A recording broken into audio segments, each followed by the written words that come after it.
الحمدللہ رب العالمین والصلاة والسلام علی سید المرسلین اما بعد فاعوذ باللہ من الشیطان الرجیم بسم اللہ الرحمن الرحیم۔ پڑھیے الصلاة والسلام علیک یا رسول اللہ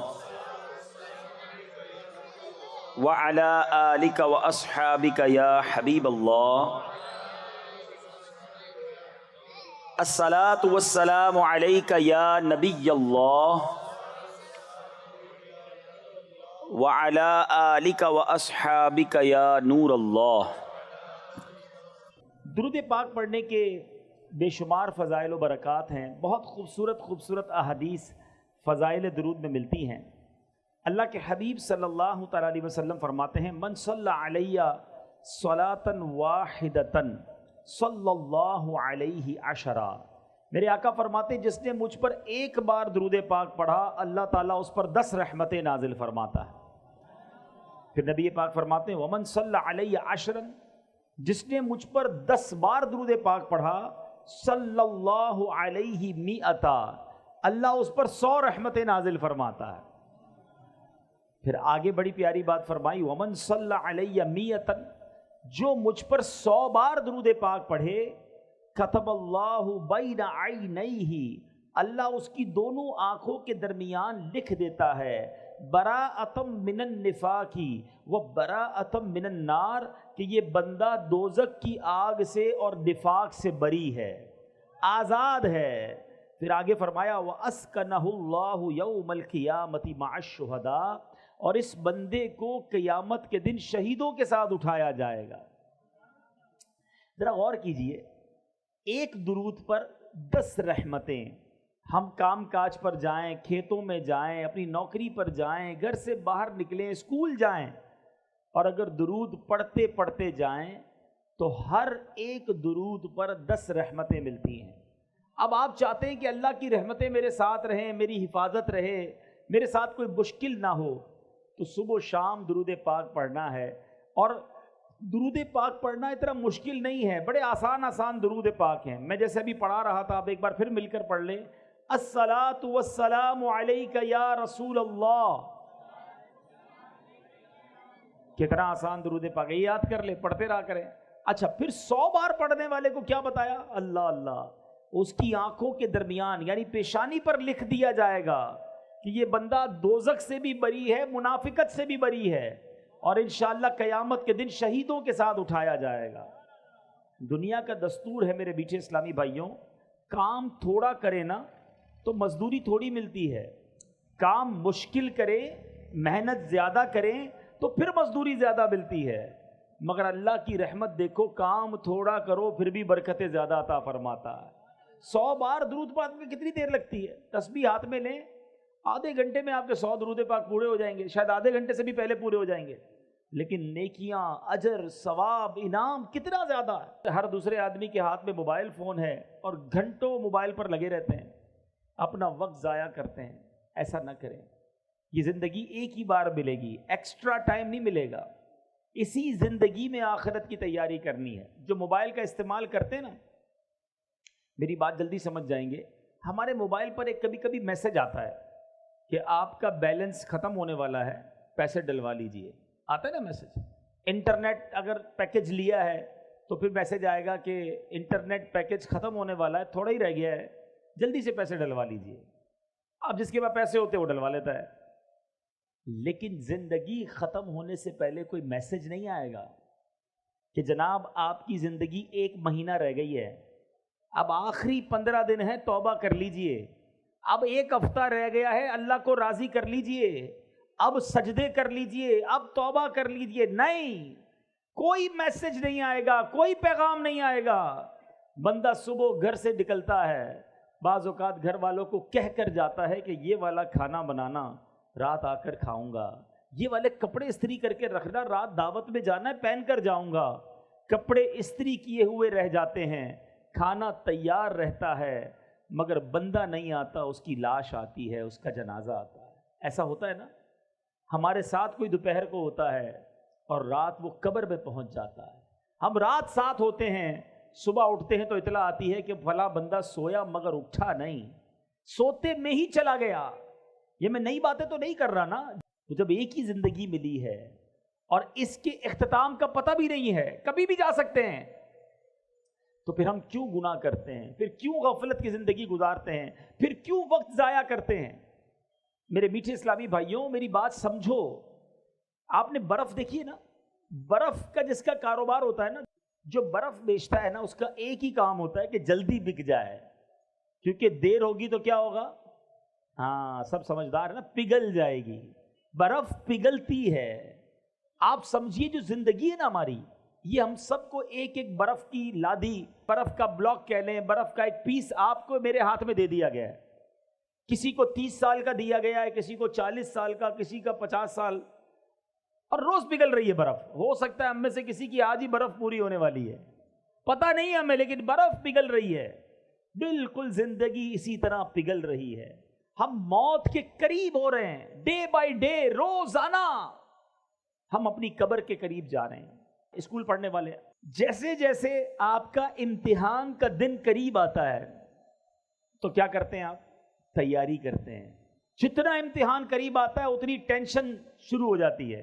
5 ایئرس پیپر, 5 سالہ پیپر, کسی سارا سال جس طالب علم کو نہیں پوچھتے اب اسی کو ڈھونڈ رہے ہوتے, کیونکہ وہ قابل ہے, اس نے سبق یاد کیا ہوتا ہے, اس کے پاس نوٹس بنے ہوئے ہوتے ہیں. بندہ کہتا ہے اس کو پکڑو, اس کو سبق آتا ہے, وہ سکھا دے گا. امتحان میں 1 ہفتہ رہ جائے, اب رات کو نیند نہیں آتی, اب ساری رات تیاری. ایسا ہی ہے نا, صبح امتحان ہو, وہ رات تو ساری ٹینشن میں گزری ہماری. میں آپ سے پوچھتا ہوں, تمہارا امتحان قریب آتا ہے, تمہیں فکر شروع ہو جاتی ہے, کیوں یہ احساس نہیں ہوتا کہ ہر گزرنے والا دن میں قبر کے امتحان کے قریب ہو رہا ہوں؟ ہم نے قبر میں جا کر بھی ایک امتحان دینا ہے. اسکول کے پیپر میں فیل ہو گئے تو کیا ہوگا مجھے بتاؤ نا, دوبارہ اگلے سال پھر وہی جماعت پڑھنی پڑے گی, اور تو کچھ نہیں ہوگا نا. لیکن قبر کے امتحان میں جو فیل ہوا نا, اس کو ایسا نہیں ہوگا کہ دوبارہ سپلیمنٹری ضمنی پیپر دینے کا موقع دیا جائے گا. نہیں, ادھر امتحان ہوا, ادھر فیل ہوا, ادھر جہنم کا عذاب شروع ہو گیا. یہ ایک ہی بار دینے کا موقع ملے گا. سمجھو بات کو, میں نے بھی وہ امتحان دینا ہے, آپ نے بھی وہ امتحان دینا ہے. 5ویں جماعت, 6ٹھی جماعت, 8ویں جماعت, 10ویں جماعت, گریجویشن, FA, اس کے امتحان کی کتنی فکر. جس کا پیپر سلیبس بھی پتا ہے, تاریخ بھی پتا ہے, کس تاریخ کو ہوگا, کتنے بجے ہوگا, یہ بھی پتا ہے. مگر ایک امتحان ایسا ہے جو آج بھی ہو سکتا ہے, کل بھی ہو سکتا ہے. اس کی تیاری کی کسی کو پرواہ نہیں ہے, کوئی سوچتا بھی نہیں ہے اس کے بارے میں کہ میں اس امتحان میں کامیاب ہوں گا کہ نہیں ہوں گا. یہ کیسی غفلت ہے, یہ کیسی سستی ہے.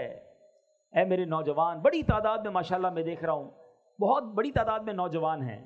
آپ سب نوجوان ہیں, اپنی آخرت کی فکر کیوں نہیں کرتے؟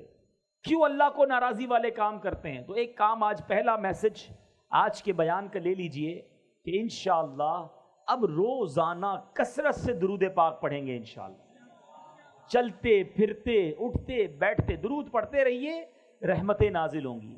ایک درود پڑھیں 10 نیکیاں بھی ملتی ہیں, 10 گناہ بھی معاف ہو جاتے ہیں. فائدہ ہے نا, گناہ بھی تو کر رہے ہیں وہ معاف ہو جائیں گے, توبہ بھی کرتے رہیں, گناہ بھی انشاءاللہ معاف ہوں گے. درود پاک پڑھیں گے انشاءاللہ.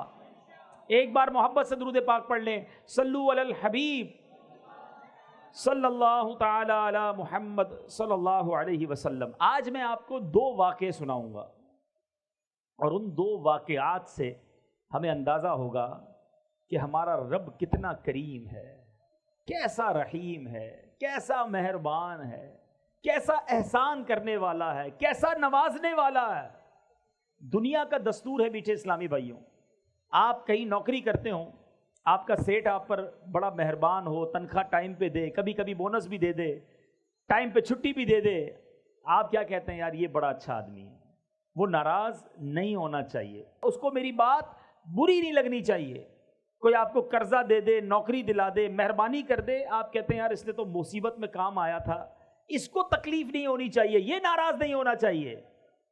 مگر جس رب نے ہم پر اتنی مہربانیاں کی ہوں, جس کی صبح و شام نعمتوں میں اور آپ جی رہے ہوں, اس کی ناراضگی کا خیال نہیں آتا کہ وہ ناراض نہ ہو جائے, وہ ہم پر غضبناک نہ ہو جائے, جس نے اتنی مہربانیاں کی ہوں. 2 واقعات ذرا سنیے.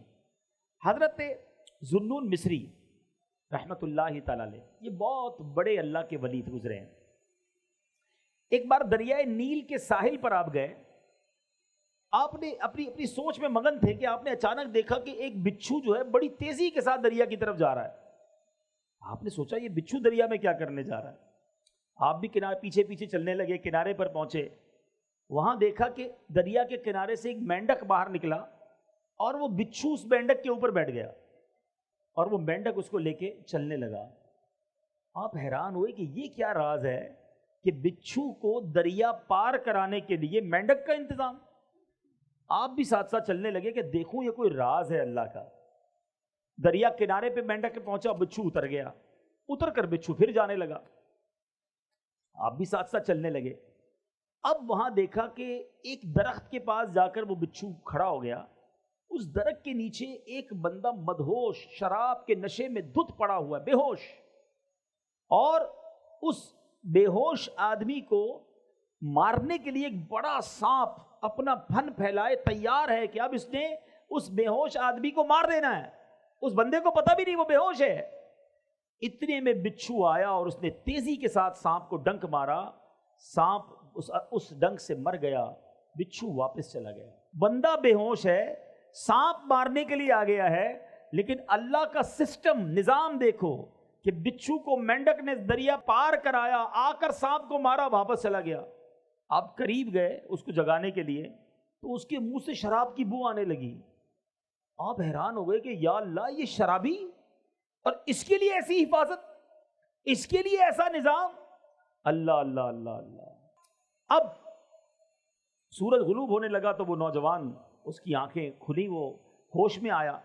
آپ نے جب سارا واقعہ اس کو سنایا کہ یہ سانپ جو مرا ہوا ہے یہ تجھے مارنے آیا تھا، اللہ نے تیرا کیسا انتظام کیا، اللہ نے تیری حفاظت کے لیے باقاعدہ ایک پورا سسٹم چلایا۔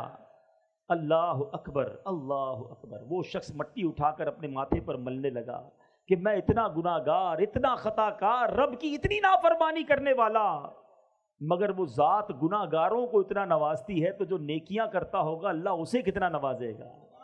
جو اللہ کا پسندیدہ بندہ بن جائے گا رب اسے کتنا نوازے گا۔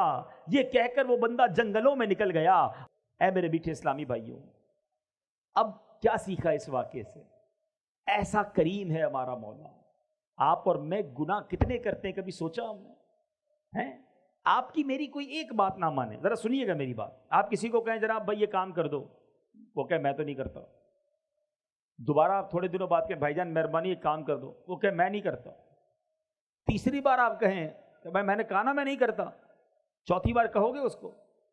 اچھا جس نے 3 بار آپ کی بات نہ مانی ہو دعوت پہ بلاؤ گے؟ کوئی تحفہ دو گے اسے؟ مسکرا کر ملو گے؟ اپنی بات کرو۔ ہماری 2-3 بار کوئی بات نہ مانے، نہ ہم سیدھے منہ بات کریں گے، نہ مسکرائیں گے، نہ دعوت پر بلائیں گے، نہ تحفہ دیں گے۔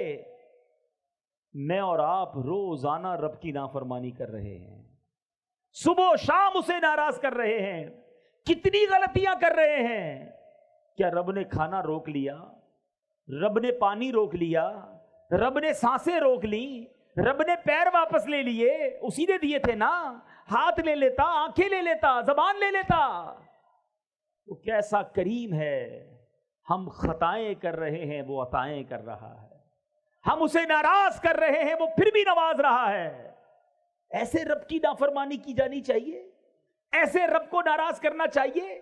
تم اپنے سیٹھ کو ناراض نہیں کرتے، اپنے مالک کو ناراض نہیں کرتے، اپنے دوست کو ناراض نہیں کرتے، جو میرا خالق میرا مالک ہمیں نوازنے والا اسے ناراض کرتے ہیں اور صبح و شام ناراض کرتے ہیں۔ سوچئے جب ناراض کرنے والوں پر وہ اتنا مہربان ہے تو جو راضی کرے گا اسے کتنا نوازے گا، اسے کیسا نوازے گا۔ ایک بار دوسرا واقعہ، اللہ کی شان کریمی دیکھو کہ ایک بار حضرت موسیٰ علیہ نبینا علیہ الصلوۃ والسلام کا دور تھا، بارش نہیں ہو رہی، قحط، سارے شہر میں کھانے کو دانے دانے کو لوگ ترس رہے تھے۔ حضرت موسیٰ علیہ الصلوۃ والسلام نے اللہ کی بارگاہ میں دعا کرنے کا ایک نظام بنایا اور لوگوں سے کہا کہ چلو جا کر کسی میدان میں جا کر دعا کرتے ہیں۔ چھوٹے چھوٹے بچوں کو بھی لیا، جانوروں کو بھی لیا، بوڑھے اور بیمار سب کو لیا، تاکہ اللہ کی رحمت جو ہے جوش میں آئے اور یہ پیاسے گلے دیکھ کر، پیاسی زبانیں دیکھ کر بارش ہو جائے۔ بندے بن گئے 70,000، پورا میدان بھر گیا، 70,000 لوگ۔ حضرت موسیٰ نے دعا کرنا شروع کی۔ حضرت موسیٰ اللہ کے نبی کلیم اللہ، آسمان پر کوئی بادل نہیں آیا، دعا کرتے رہے کرتے رہے کرتے رہے۔ پھر اللہ سے عرض کی، مولا تیرے بندے ہم سب تیرے دربار میں دعا گو ہیں، ہمارے ساتھ بوڑھے بھی ہیں، بے زبان جانور بھی ہیں، بچے بھی ہیں، اے کریم کرم کر، ہم پر بارش برسا دے۔ غیب سے ندا ہوئی، اے موسیٰ تمہارے درمیان ایک ایسا بندہ ہے جو 40 سال سے مسلسل میری نافرمانی کر رہا ہے، مجھے ناراض کر رہا ہے۔ اے موسیٰ جب تک وہ تمہارے درمیان ہے بارش نہیں ہونی، اس بندے کو نکالو اپنی اس محفل سے، اپنے اس اجتماع سے۔ حضرت موسیٰ نے کہا، یا اللہ 70,000 لوگ ہیں، میری آواز سب تک کیسے پہنچے گی؟ ابھی تو پیچھے تک میری آواز اس لیے پہنچ رہی ہے کہ مائک لگا ہوا ہے، اگر مائک نہ ہوتا تو یہ پیچھے والے مجھے نہ سن سکتے تھے، ٹھیک ہے نا؟ لیکن 70,000 کا، اے اللہ میں آواز تو لگاؤں گا، آواز کیسے پہنچے گی؟ ارشاد ہوا، اے موسیٰ آواز لگانا تمہارا کام ہے، آواز پہنچانا ہمارا کام ہے۔ حضرت موسیٰ کھڑے ہو گئے۔ آپ نے کہا، آج ہمارے مجمع میں ایک ایسا بندہ بھی ہے جو 40 سال سے اللہ کو ناراض کر رہا ہے۔ اے وہ شخص جو 40 سال سے اللہ کے غضب کو دعوت دے رہا ہے، ہمارے مجمع سے نکل جا، تیرے گناہوں کی نحوست کی وجہ سے بارش نہیں ہو رہی ہے۔ اب وہ گناہگار بندہ بیٹھا تو تھا اس مجمع میں، بندے کو تو پتا ہوتا ہے نا اندر سے کہ میں کتنا برا ہوں۔ وہ سوچنے لگا کہ شاید یہ بات کسی اور سے ہو رہی ہو، اس مجمع میں کوئی اور بھی ہو۔ وہ دائیں دیکھتا بائیں دیکھتا، کوئی کھڑا نہ ہوا۔ اب اس نے سوچا اگر میں کھڑا ہو گیا تو سارے گاؤں کو پتہ چل جائے گا، 70,000 لوگوں کو پتہ چل جائے گا کہ میں 40 سال سے اللہ کو ناراض کر رہا ہوں۔ اس بندے نے کیا کیا؟ سر جھکایا اور اللہ سے عرض کی، مولا میں مانتا ہوں میں نے تیرے بڑے گناہ کیے ہیں، تیری بڑی نافرمانیاں کی ہیں، مگر مالک آج بچا لے۔ اگر آج میں کھڑا ہو گیا 70,000 لوگوں کو پتہ چل جانا ہے کہ میں تیرا نافرمان بندہ ہوں، مالک آج میرے عیب چھپا لے، میں تجھ سے وعدہ کرتا ہوں کہ آج کے بعد تجھے ناراض نہیں کروں گا۔ اس بندے نے کیا کیا؟ صرف دل سے پکارا۔ اللہ وہ کریم ہے جو دل کی سنتا ہے، کوئی اپوائنٹمنٹ لینے کی ضرورت نہیں ہے، کوئی سیکرٹری کی ضرورت نہیں ہے کہ فلاں صاحب سے ملنا ہے تو پہلے سیکرٹری سے اپوائنٹمنٹ لو، پہلے ٹائم لو، نہیں، سر جھکایا اور اللہ کو پکارا، یہ ہے اپوائنٹمنٹ۔ کوئی بیچ میں واسطہ نہیں بندے اور رب کے، جتنی بات کرنی ہے کرو۔ اب اس نے کیا کیا؟ دل سے پکارا اللہ کو۔ بادل آئے اور بارش برسنا شروع ہو گئی۔ حضرت موسیٰ نے کہا، یا اللہ نکلا تو کوئی نہیں باہر، ہمارے اس مجمع سے تو کوئی باہر نہیں گیا، بارش کیسے ہو گئی؟ اللہ نے فرمایا، اے موسیٰ جس کی وجہ سے بارش رکی ہوئی تھی اسی کی وجہ سے بارش شروع ہو گئی ہے۔ اس بندے نے مجھ سے دوستی کر لی ہے، اے موسیٰ معافی مانگ لی ہے۔ اب حضرت موسیٰ کہتے ہیں، یا اللہ میں اس بندے سے ملنا چاہتا ہوں، اب تو ملا دے، کون ہے جس نے تجھ سے دوستی کر لی ہے؟ اللہ نے فرمایا، اے موسیٰ جس وقت وہ میرا نافرمان تھا میں نے اس وقت اس کے عیبوں پر پردہ ڈالا، اب تو میرا دوست ہو گیا ہے، میں تجھے کیسے بتا دوں وہ کون ہے؟ کھڑا ہو جاتا تو پتہ چل جاتا نا، ٹھیک ہے توبہ کر لی بندے نے، مگر بندہ یہی تھا۔ اگر حضرت موسیٰ سے بھی ملاقات ہو جاتی تو پتہ چل جاتا۔ اللہ نے فرمایا، اے موسیٰ جب میری نافرمانی کرتا تھا، جب میں نے اس کے عیب چھپائے تو اب میں اس کو کیسے آشکار کر دوں؟ اب تو میرا دوست بن گیا ہے۔ کیا سیکھا میرے میٹھے اسلامی بھائی؟ یہ ہے میرا مالک، یہ ہے اس کی رحمت، یہ ہے اس کی کرم نوازی۔ وہ برستا چاہتا ہے، اس کی رحمت برستا چاہتی ہے اپنے بندوں پر، مگر بندہ ہے جو اس کی بارگاہ میں سر نہیں جھکاتا، اس سے معافی نہیں مانگتا۔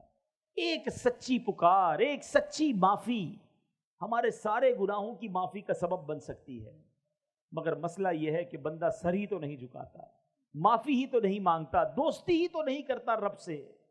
آؤ میرے میٹھے اسلامی بھائیوں، اگر نمازیں قضا ہوئی ہیں، اگر معاذ اللہ نشے کی عادت ہو گئی ہے، جوا کی عادت پڑ گئی ہے، شراب کی عادت پڑ گئی ہے، ماں باپ کو ستایا ہے، کسی کا دل دکھایا ہے، کسی پر ظلم کیا ہے، آج معافی مانگ لو، سچی توبہ کر لو، وہ قریب ہے،